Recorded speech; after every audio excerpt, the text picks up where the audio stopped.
Hello నమస్తే, నేను journalist Srinivas. ఈరోజు సాక్షి పేపర్లో వచ్చిన వార్తలు చూద్దాం. ఎన్నికల కమిషన్ విఫలమైందట, స్వీయ నిబంధనలు కూడా పాటించిన పరిస్థితి అని చెప్పి హైకోర్టు, రాష్ట్ర అత్యున్నత న్యాయస్థానము గౌరవ హైకోర్టు నిన్న ఆక్షేపించింది ఎన్నికల కమిషన్ని. ఒకవైపు ఇదే ఎన్నికల కమిషన్ గురించి భారతదేశానికి సంబంధించిన ఎన్నికలు నిర్వహించే భారత ఎన్నికల సంఘం, ఎలక్షన్ కమిషన్ ఆఫ్ ఇండియా విషయంలో పార్లమెంటు దద్దరిల్లుతుంది. ఢిల్లీలో 300 మంది ప్రతిపక్ష పార్టీ ఎంపీలు రోడ్ల మీదకి వచ్చారు. ఎన్నికల కమిషన్ వ్యవహార శైలి బీజేపీ చేతిలో కీలుబొమ్మ లెక్క ఉంది. ఒక కాన్స్టిట్యున్సీలో 1,250,000 అత్యధిక ఓట్లు ఉన్నాయి, అక్రమ ఓట్లు. ఒక కుటుంబంలో 80 ఓట్లు, 90 ఓట్లు, 100 ఓట్లు, అసలు ఆ కుటుంబం ఉండదు, ఇల్లు ఉండదు, ఇంటి నెంబర్ ఉండదు. అయినప్పటికీ ఇట్లాంటి జరుగుతున్నాయని ఒకవైపు పార్లమెంట్ సాక్షిగా, దేశ అత్యున్నత చట్టసభ సాక్షిగా ప్రతిపక్ష పార్టీలు 300 మంది, ఒకటి కాదు రెండు కాదు 300 మంది ఎంపీలు ఢిల్లీ రోడ్ల మీదకి వీధుల్లోకి వచ్చారు.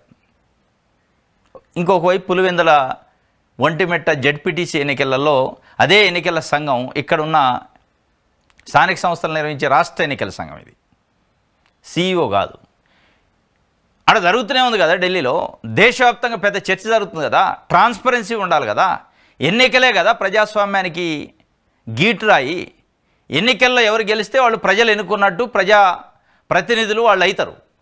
ఆ ఎన్నికలే సక్రమంగా నిర్వహించకపోతే, ఎన్నికల్లోనే అవకతవకలు ఉంటే, ఓటేసే ఓటర్ని బెదిరింపులకు గురి చేసి, భయభ్రాంతులకు గురి చేసి ఓట్లు ఎంచుకుంటే దాన్ని ఎన్నికట్ అంటారు. నిర్వహించేది ఎన్నికల సంఘం ఎట్లయింది.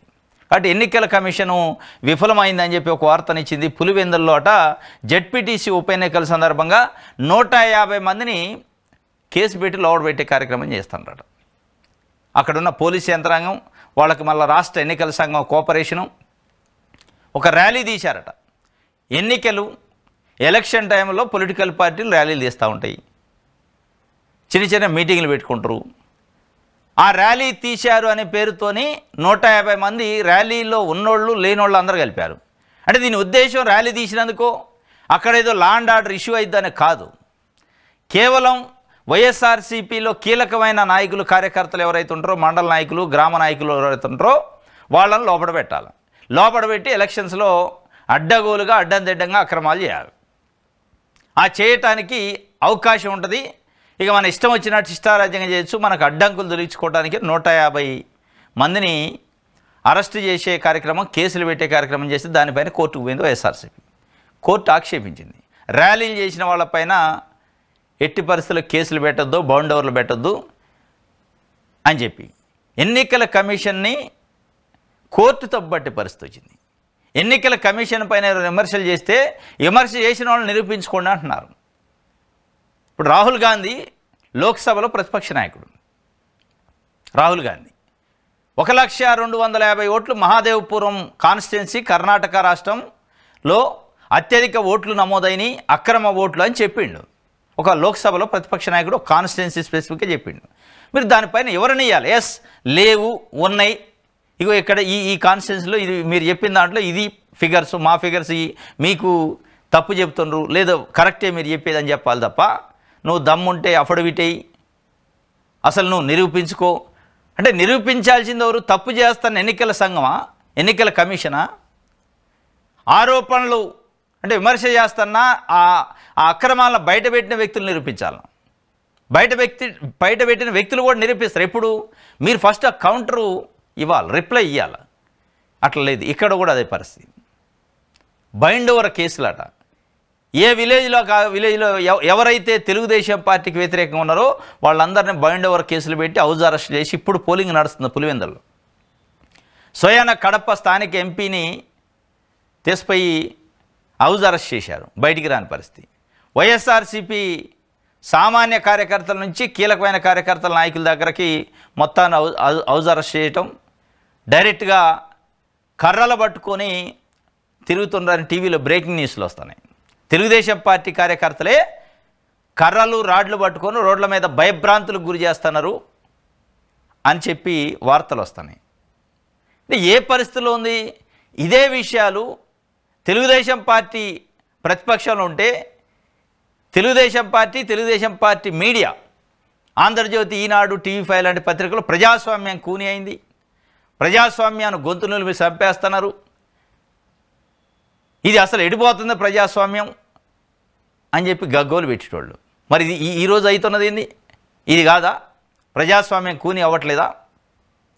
కాబట్టి ఎన్నికల కమిషను విఫలమైందట. పులివెందుల జడ్పీటీసీ ఉప ఎన్నిక పోలింగ్ కేంద్రాల మార్పుపై నిలదీత. పోలింగ్ కేంద్రాల మార్పుపై పత్రికల్లో ప్రకటనలు ఇవ్వాలి కదా, ఇవ్వాలి.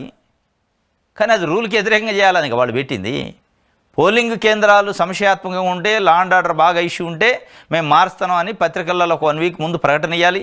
దానిపైన ఓటర్ల నుంచి ఏమైనా అభ్యంతరాలు వస్తే స్వీకరించాలి. ఆ అభ్యంతరాలలో ఏమన్నా న్యాయం ఉంటే, ధర్మం ఉంటే దాన్ని పరిగణించాలి. లేదంటే ఎన్నికల కమిషన్ డిస్క్రిప్షన్ ఉంటుంది. ఏది లేదు, డైరెక్ట్గా అంటే ఒక పొలిటికల్ పార్టీయో ప్రభుత్వ ఆదేశాలను పాటిస్తున్నట్టుంది తప్ప ఎన్నికల కమిషన్, ఎన్నికల సంఘానికి ఒక ఇండిపెండెంట్ అథారిటీ ఉన్నట్టు ఇండిపెండెంట్గా నిర్ణయాలు తీసుకున్నట్టు అనిపించలే. కోర్టు గుర్తించిందని. మీ పోలింగ్ బూతుల మార్పు పైన కనీసం ఏది మీ నోటిఫికేషన్ ఏది, నోటిఫికేషన్ పైన వచ్చిన అభ్యంతరాలకి టైం ఇచ్చింది ఏది అని చెప్పి అడిగింది. ఆ పని చేయడంలో రాష్ట్ర ఎన్నికల సంఘం విఫలమైంది. జడ్పీటీసీ, ఎంపీపీ కార్యాలయం గోడలకు అతికిస్తే సరిపోతుందా? అసలు ప్రకటనలు ఇవ్వకుంటే ప్రజలకు ఎలా తెలుస్తుంది? పోలింగ్ కేంద్రాలు మార్చినట్లు బయట అతికిస్తే సరిపోదు.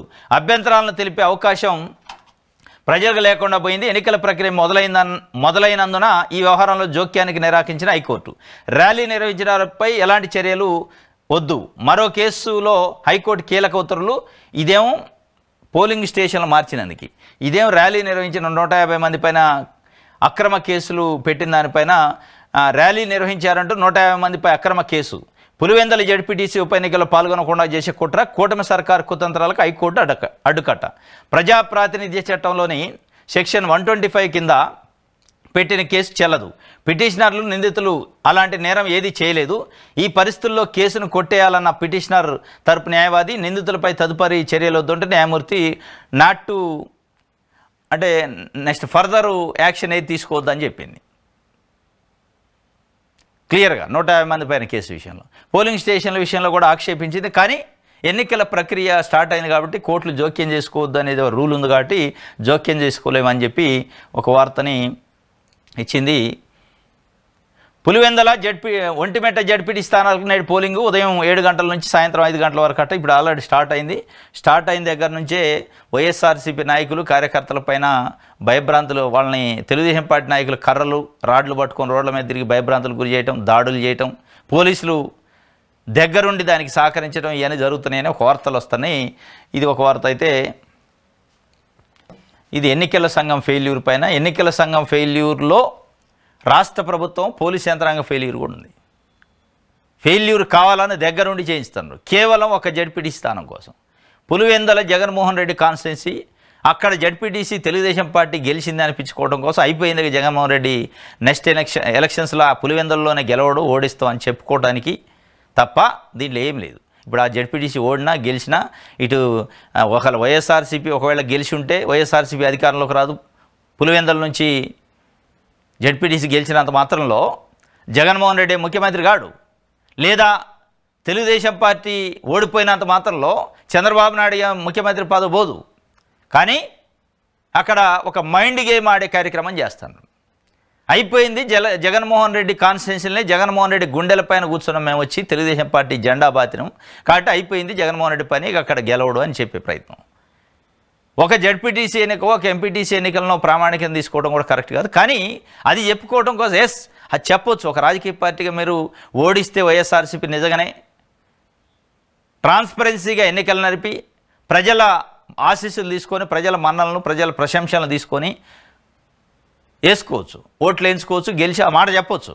కానీ ఈ రకమైన బెదిరింపులు, ఈ రకమైన అక్రమ కేసులు, పోలింగ్ స్టేషన్ల మార్చాలు, మొత్తం ఎన్నికల ప్రాసెస్నే తెలుగుదేశం పార్టీ చేతుల్లోకి తీసుకుంది, క్యాప్చర్, హైజాక్ చేసేసింది.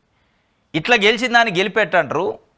ఈ గెలుపును ఆధారంగా చేసుకొని భవిష్యత్తులోకి జగన్మోహన్ రెడ్డి గెలవడానికి ఎట్లా చెప్పగలుగుతారు? అది చెప్పినా కానీ అక్కడున్న ప్రజలకు, కళ్ళతో చూస్తున్న ప్రజలకు తెలియదా అనేది ఒక విశ్లేషణ.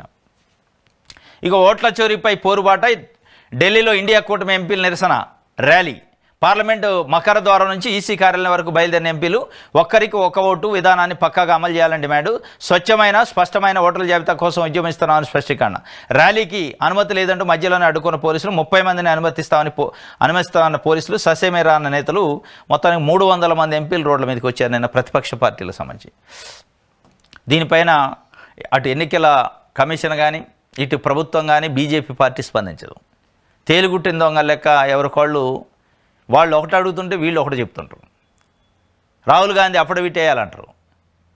ఈరోజు అఫిడవిట్ వేయాల్సింది రాహుల్ గాంధీ కాదు, భారత ఎన్నికల సంఘం, Indian election commission of India ఈ భారతదేశంలో ఎన్నికలు నిర్వహిస్తూ ఉంటుంది. ఆ ఎన్నికల్లో ట్రాన్స్పరెంట్గా, స్పష్టంగా, క్లారిటీగా ఎలాంటి అక్రమాలు అవకతవకలు లేకుండా జరుగుతున్నాయని ఈ భారతదేశంలో 140 కోట్ల మంది ప్రజలకి స్పష్టత ఇవ్వాల్సిన అవసరం ఎన్నికల కమిషన్ పైన ఉంది.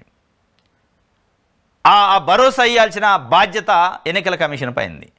మీ బాధ్యతను మర్చిపోయి విమర్శ చేసిన వాళ్ళను, అవకతవకలను బయటపెట్టిన వాళ్ళ కారణాలు చేసి నువ్వు అఫిడవిట్ అసలు అది నిజమనే ఉంది మీరు చెప్పాల్సింది.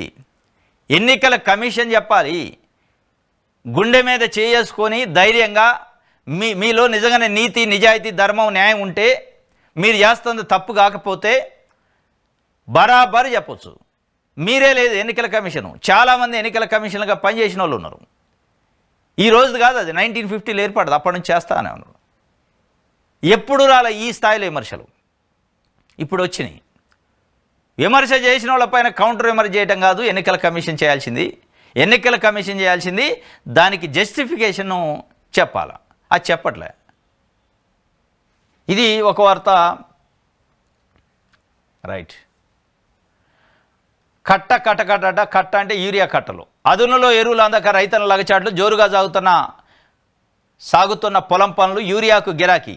రైతు సేవా కేంద్రాల్లో స్టాకు నిల్లు, సొసైటీల్లోనూ కానరాని మందు కట్టలు, పోలీస్ పహారాతో అరాకొరగా పంపిణీ, టీడీపీ నేతల సిఫార్సుతోనే సరఫరా, వ్యవసాయేతర అవసరాలకు మళ్ళుతోనే యూరియా. అధికారులు నిలదీస్తున్న అన్నదాతలు. కట్ట అయింది యూరియా. ఈరోజు పక్కనే ఉన్న తెలంగాణ రాష్ట్రంలో కూడా కట్టకట్టయింది. వాస్తవంగా ఆంధ్రప్రదేశ్లో అయింది. తెలంగాణ రాష్ట్రంలో అయిందంటే ఒక లాజిక్ ఉంది. ఎందుకు అంటే అక్కడ ఎన్డీఏ కూటమి ప్రభుత్వం లేదు. అక్కడ ఎన్డీఏ కూటమికి డెడ్ యాంటీ అయిన కాంగ్రెస్ పార్టీ ప్రభుత్వం ఉంది. మన ఆంధ్రప్రదేశ్లో ఏముంది? ఎన్డీఏ కూటమి పార్టీల పక్షం ఉందిడా, పాలకపక్షం. అందున కేంద్రంలో కీలకమైన భాగస్వామ్య పక్షం తెలుగుదేశం పార్టీ. ఈరోజు తెలుగుదేశం పార్టీ మద్దతు లేకపోతే నరేంద్ర మోడీ ప్రధానమంత్రి లేడుగా, ప్రభుత్వమే లేదు. డబుల్ ఇంజన్ సర్కార్. ఈ డబుల్ ఇంజన్ సర్కారు వల్ల మన రాష్ట్రానికి చాలా మేలు జరుగుతుంది అంటున్నారు.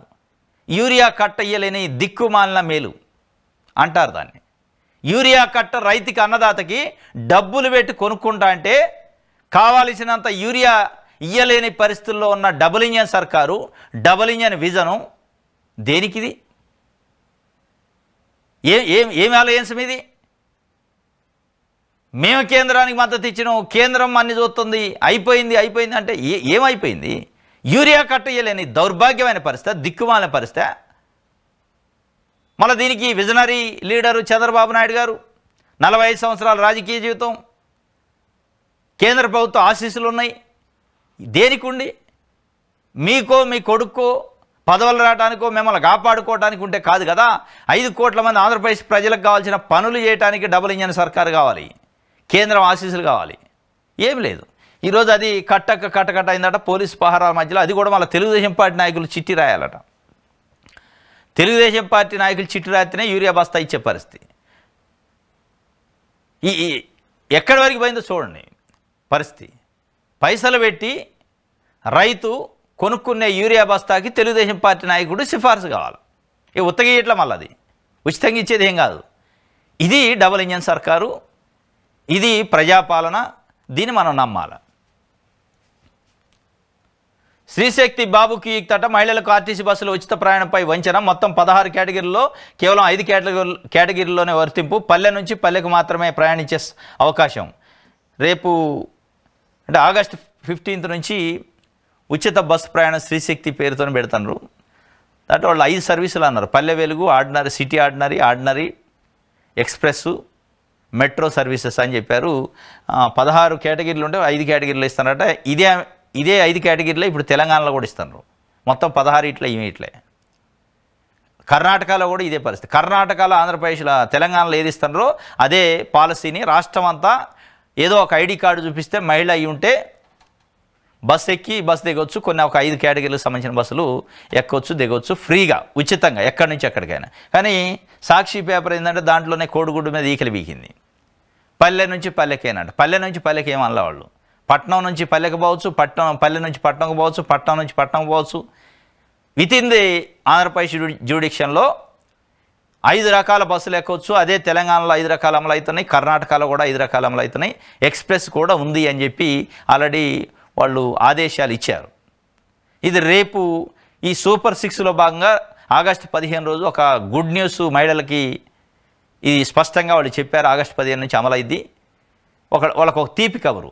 దీంతోపాటు వాళ్ళు కోరుకునేది ఏంటంటే మహిళా నిధి, శ్రీనిధి అని చెప్పారు కదా, 1500 రూపాయలు ప్రతి మహిళకి అనేది కూడా వాళ్ళు కోరుకుంటున్న పరిస్థితి. మరి దాన్ని ఎప్పుడు చేస్తారో చూడాలి. ఇదైతే 15 ఆగస్టు నుంచి.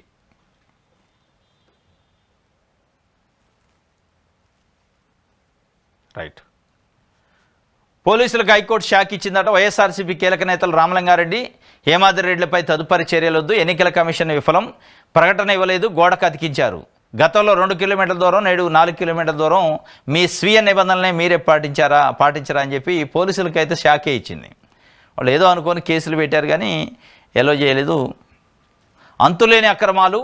పులివెందల మండలంలో అటు అధికారులు ఇటు పోలీసులు అందరూ ఏకమై వైఎస్ఆర్సీపీపై కుయుక్తులకు పాల్పడుతున్నారు. పులివెందలకు విలన్లా మారిన మంత్రి నారా లోకేష్ ఆదేశాల మేరకు కుట్రలను అమలు చేస్తున్నారు. ఎలాగైనా సరే గెలిచి వైఎస్ జగన్ అడ్డాలో పాగా వేశామని చెప్పుకునేందుకు పులివెందల రణరంగంగా మార్చేందుకు సిద్ధమయ్యారు.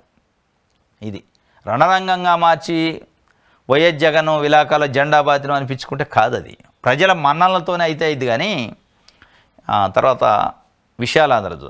ఈసీపై సమరం, ప్రశ్నిస్తే నిర్బంధిస్తారా, పార్లమెంట్ ఎదుటే ప్రజాస్వామ్యం కూని, అన్ని కుట్రలు బయట పెడతాం, ఇండియా ఎంపీల ఆగ్రహం.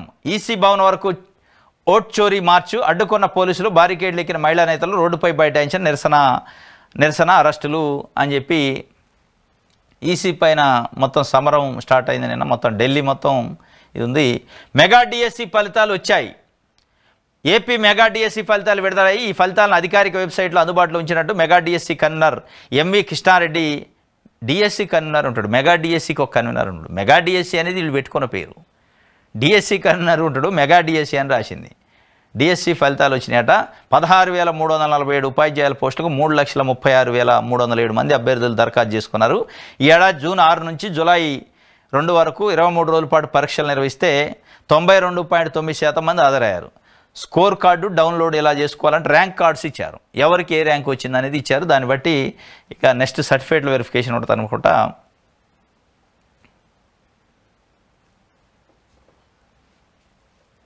రైట్. ప్రజాశక్తి చూద్దాం.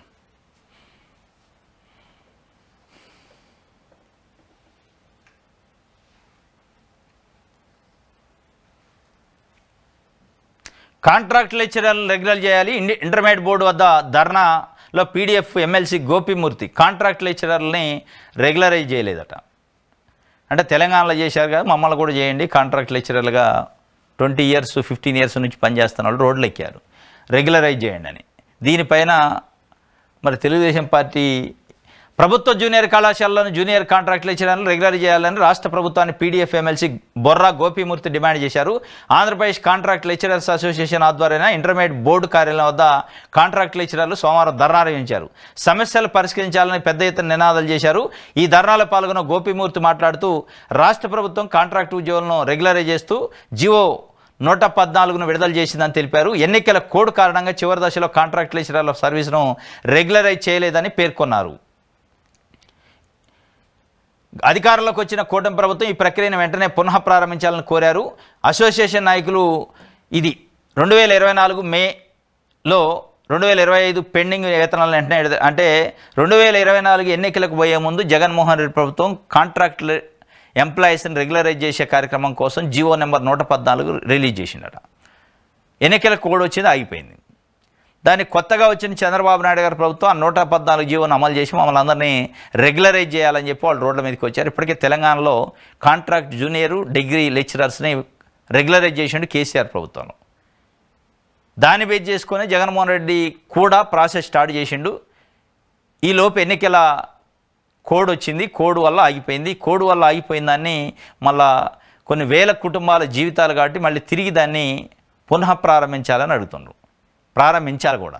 ఎందుకంటే ఎన్నికల కోడ్తోనే ఆగిపోయిన బిల్లులు, బకాయిలు, నవయుగ కాంట్రాక్ట్ కంపెనీకి 1750 కోట్ల రూపాయల బకాయిలు ఉంటే జగన్మోహన్ రెడ్డి ప్రభుత్వం ఉన్నప్పటి వాటిని వెంటనే క్యాబినెట్ మీటింగ్ పెట్టి మరీ రిలీజ్ చేశారు. అంటే మీరు ఒక కాంట్రాక్ట్ సంస్థ కోసం 1750 కోట్లు ఇవ్వడానికి క్యాబినెట్లో చర్చించి మీటింగ్ పెడితే ఇది కొన్ని వేల కుటుంబాలకు సంబంధించి వాళ్ళు కొన్ని సంవత్సరాల నుంచి సర్వీస్ చేస్తారు ఈ రాష్ట్ర ప్రభుత్వానికి. వాళ్ళ గురించి ఏం క్యాబినెట్లో ఒక అంశం పెట్టి మాట్లాడి క్యాబినెట్లో పెట్టే అవసరం కూడా లేదు. నాకు తెలిసి 114 జీవో ఉంది, జీవోని ఇంప్లిమెంట్ చేయండి అని ఎడ్యుకేషన్ శాఖ మంత్రి అధికారులకు ఆదేశాలు ఇస్తే అయ్యేపోద్ది.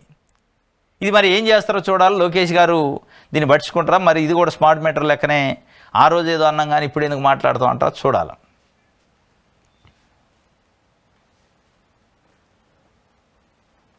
ప్రభుత్వ స్కూళ్ళ రూపురేఖలు మారుస్తాం, ఇది మరి పెద్ద జోక్ అనమాట.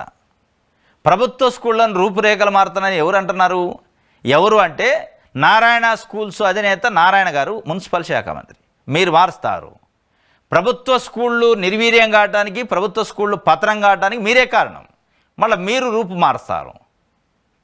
ఎట్ట మారుస్తారు మీరు రూపు? మరి మీ స్కూళ్ళు ఏం మారుతారు? నారాయణ స్కూళ్ళు, శ్రీ చైతన్య స్కూళ్ళు, మళ్ళీ చైనా బ్యాచ్లు, ఈ రెండు కలిపి మరి వాటి రూపు ఎవరు మారవాలా? అంటే ఇది వెటకారంగా మాట్లాడినట్టు ఉంది నారాయణ గారు. మీరు మాట్లాడకూడదు దయచేసి. ఇక వేరే మంత్రి వేరే ఇంకోలో మాట్లాడినా ఏం కాదు, కానీ నారాయణ గారు ప్రభుత్వ స్కూళ్ళని రూపును మారుస్తాం అంటే ఆ రూపును మారవటం మీన్స్ క్లోజ్ చేస్తారని అర్థం చేసుకోవాల్సి వస్తుంది. ఇప్పుడు మీ వల్ల, మీ విద్యా సంస్థల వల్ల ప్రభుత్వ స్కూళ్ళు నిర్వీర్యమైనవి, ప్రభుత్వ స్కూళ్ళను పతనం చేశారు, ప్రభుత్వ స్కూళ్ళపై నమ్మకం లేకుండా చేశారు. ఈరోజు రెండు తెలుగు రాష్ట్రాల విద్యాశాఖని మీ గుప్పెట్లో పెట్టుకొని ఆడిస్తున్నారు. మీరు స్కూళ్ళను మారుస్తారు. ఏం మారుస్తారు మీరు? మీ స్కూళ్ళల్లో right to education act 2009 section 12 ప్రకారం ఎంతమందికి ఉచితంగా ఇస్తున్నారు? 25% సీట్లు ఉచితంగా ఇవ్వాలి. ఇస్తున్నారా? మీరా మార్చేది? ఇయ్యరు ఎట్టి పరిస్థితుల్లో. పిల్లల ఫీజుల కోసం పీడించి లక్షల రూపాయల ఫీజులు పెట్టలే మీరా రూపురేఖలు మార్చేది? బ్రాంచీల మీద బ్రాంచీలు తెరిచి అనుమతులు లేకుండా అక్రమంగా గోడౌన్ లాంటి బిల్డింగులలో మీరు స్కూల్ నడపట్లే, మీరు రూపురేఖలు మారుస్తారు ప్రభుత్వ స్కూళ్ళే. మేము నమ్మాలా? ఇది పెద్ద జోకు, బ్లండర్ అన్నట్టు. ఆయన చెప్తుండో నారాయణ గారు నేను మారుస్తా అని. మారవటం అంటే దాని అర్థం మూసేసే కార్యక్రమం చేస్తారు. ఇప్పుడున్న స్కూల్ని దయచేసి తాళాలు వేసే కార్యక్రమం చేయకుండా ఉంటే చాలు, మీకు అదే మీరు దానికి ధన్యులుగా. ఇప్పుడున్న ప్రభుత్వ స్కూళ్ళని పేదలు, ఎస్సీ ఎస్టీ బీసీ మైనార్టీ వర్గాలు చదువుకునే పేదల స్కూళ్ళని, పేదల పిల్లలు చదువుకునే స్కూళ్ళని తాళాలు వేయకుండా ఉంచితే చాలు మీరు.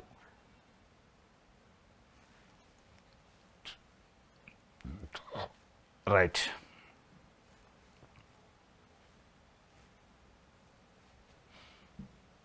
ఆంధ్రప్రభ చూద్దాం.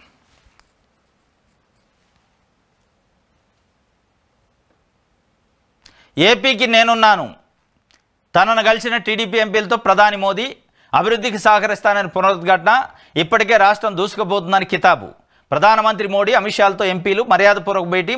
మోడీకి ఇంపాక్ట్ ఏపీ పుస్తకం అందజేత. ఆపరేషన్ సింధూర్పై అభినందనలు. పెండింగ్ సమస్యల పరిష్కారానికి విజ్ఞప్తి. ఎంపీ కలిశెట్టికి మోడీ ప్రశంసలు. ఏపీకి నేనున్నాను. నిన్న తెలుగుదేశం పార్టీ ఎంపీలందరూ పోయి ఇటు మోడీ గారిని ఒకసారి, అమిత్ షా గారిని కలిశారు. మరి వీళ్ళు కలిసింది నిజంగానే ఏపీ కోసమా, లేకపోతే చంద్రబాబు నాయుడు గారు ఏమన్నా అసైన్మెంట్ ఇస్తే కలిసిండా, కేసుల గురించో వాటి గురించో తెలియదు, కానీ ఇద్దరిని కలిశారు. కలిస్తే ఏపీకి నేనున్నా అని గట్టిగా చెప్పిండట. ఉంటే ఏంది?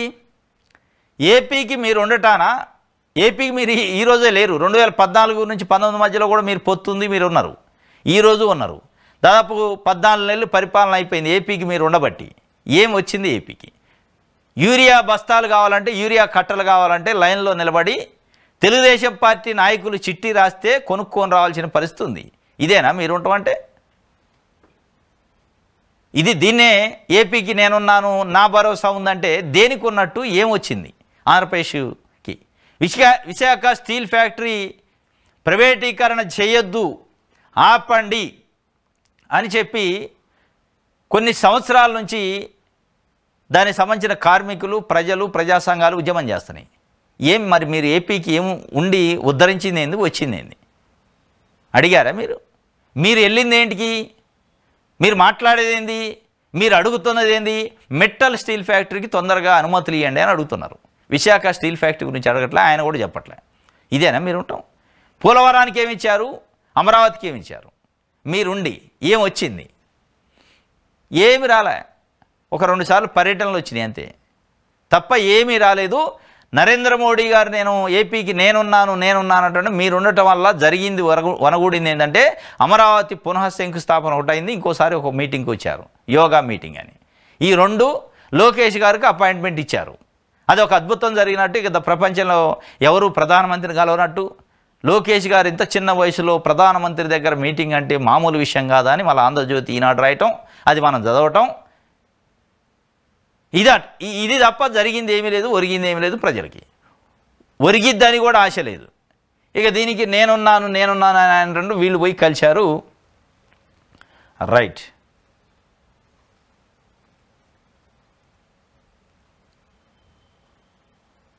ఇది ఆంధ్రప్రభ.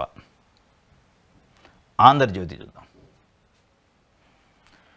మద్యం కాదు విషం అమ్మారట, ప్రాణాలు తోడేశారు.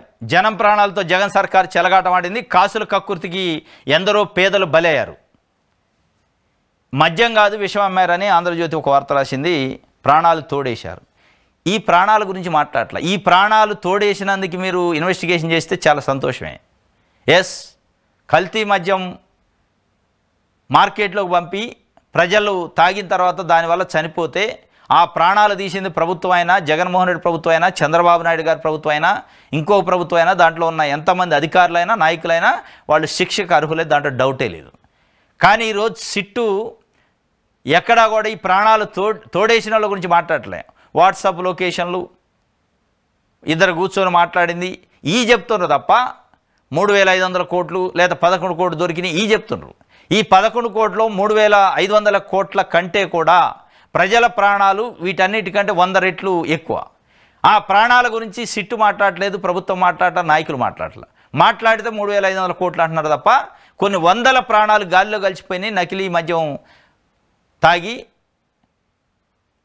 ఆ ప్రాణాల్లో గాలిలో కలిసిపోయిన కుటుంబాలు, వాళ్ళ కుటుంబ సభ్యుల గురించి ఈరోజు ఆలోచించిందా ప్రభుత్వం కానీ, సిట్టు కానీ, మీడియా కానీ? ఆలోచించలే. ఈరోజు రాసిండు ఆంధ్రజ్యోతి, ఇన్ని రోజులు రాయలే వాళ్ళ ప్రాణాల గురించి. మరి అది కూడా మళ్ళీ ఏంది రాయలేదు అనుకుంటూ రాయటమే. మరి ఈ ప్రాణాలు తోడేశారు కదా జగన్మోహన్ రెడ్డి ప్రభుత్వంలో. మద్యము కాదు విషం అమ్మి ప్రాణాలు తోడేశారు కదా. ఆ తోడేసిన ప్రాణాల ఆ ప్రాణాలు పోయిన కుటుంబాలకి ఏమిచ్చింది కూటమి ప్రభుత్వం వచ్చిన తర్వాత?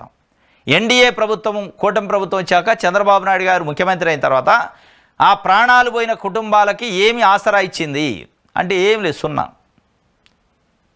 ఏం లేదు అక్కడ.